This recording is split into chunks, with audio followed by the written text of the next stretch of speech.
College science college ಅಂತ ಹೇಳಿ, ಆ ಕಾಲೇಜಲ್ಲಿ ಅಬ್ದುಲ್ಲಾ ಬಡೆ ಎಂಬುವರು ಕಟ್ಟಡ ಕೆಲಸವನ್ನು ಮಾಡಿರ್ತಾರೆ. ಅಲ್ಲಿರ್ತಕ್ಕಂಥ 5-6 ಹೊಸ ಬಿಲ್ಡಿಂಗ್ ಗಳು ಏನು ಈ ಸದ್ಯಕ್ಕೆ ಇದೆಯೋ ಆ ಬಿಲ್ಡಿಂಗ್ ಗಳನ್ನು ಕನ್ಸ್ಟ್ರಕ್ಷನ್ ಮಾಡಿರ್ತಾರೆ.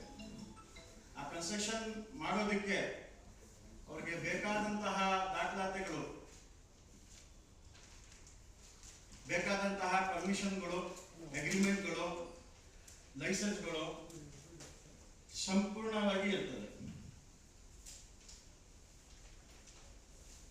ನಾನು ಜಸ್ಟ್ ಸ್ಟಾರ್ಟಿಂಗ್ ಹೇಳ್ತಾ ಇದ್ದೀನಿ, ಸಂಪೂರ್ಣವಾಗಿ ಸ್ಟೋರಿ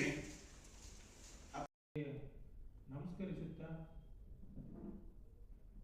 ಈಗ ಮೇಲ್ನೋಟಕ್ಕೆ ಈ ವಿಷಯ ಕಂಡು ಬರುವುದೇನಂತಂದ್ರೆ, ಸರ್ ಸುಮಾರು ಸತತ 9 ವರ್ಷಗಳ ಸೇವಾ ಅವಧಿಯಲ್ಲಿ ಏನು ಸುಮಾರು ಒಂದು 15,000 ಚದರ ಅಡಿ ಒಬ್ಬ ಸಾಮಾನ್ಯ ಗುತ್ತಿಗೆದಾರರ ಜೊತೆಗೆ ಮ್ಯೂಚುವಲ್ ಅಂಡರ್ಸ್ಟ್ಯಾಂಡಿಂಗ್ ಮಾಡಿಕೊಂಡು 3 ಅಂತಸ್ತಿನ ಬೃಹತ್ ಕಟ್ಟಡ ಕಟ್ಟಿಸಿಕೊಂಡು ಅಲ್ಲಿರುವಂತ ಎಲ್ಲ ಪ್ರಯೋಗಾಲಯಕ್ಕೆ, ಆಮೇಲೆ ವಿಜ್ಞಾನ ವಿಭಾಗಕ್ಕೆ ಯಾವ್ಯಾವ ರೀತಿ ಅವರಿಗೆ ಕಟ್ಟಡಗಳು ಕಟ್ಟಬೇಕು ಅದೆಲ್ಲ ಮ್ಯೂಚುವಲ್ ಅಂಡರ್ಸ್ಟ್ಯಾಂಡಿಂಗ್ ಅಗ್ರಿಮೆಂಟ್ ಅಲ್ಲಿ ಮಾಡ್ಕೊಂಡು ಕಟ್ಟಿರುತ್ತಾರೆ.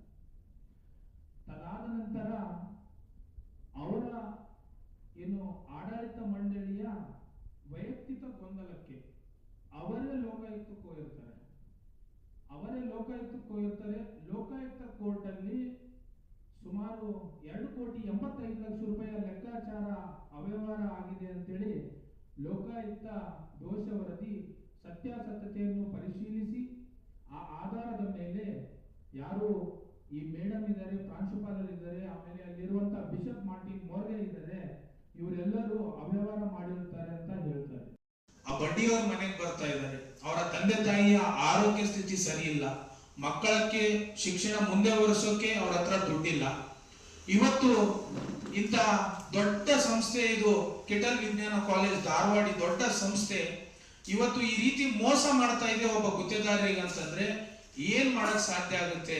ಅದಕ್ಕೆ ನಮಗೆ ಏನು ತಿಳಿಲಾರದೆ ಇವತ್ತು ನೇರವಾಗಿ ನಾವು ಮಾಧ್ಯಮದ ಮುಖಾಂತರ ಬಂದು ಒಂದು ನ್ಯಾಯ ಸಿಗ್ಬೇಕು, ಏನು ಈ ಗುತ್ತಿಗೆದಾರರಿದ್ದಾನೆ ಇವರಿಗೆ ನ್ಯಾಯ ಸಿಗ್ಬೇಕಂತೇಳಿ ತಮ್ಮ ಹತ್ರ ನಾವು ಬಂದು ವಿನಂತಿ ಮಾಡ್ಕೊಳ್ತಾ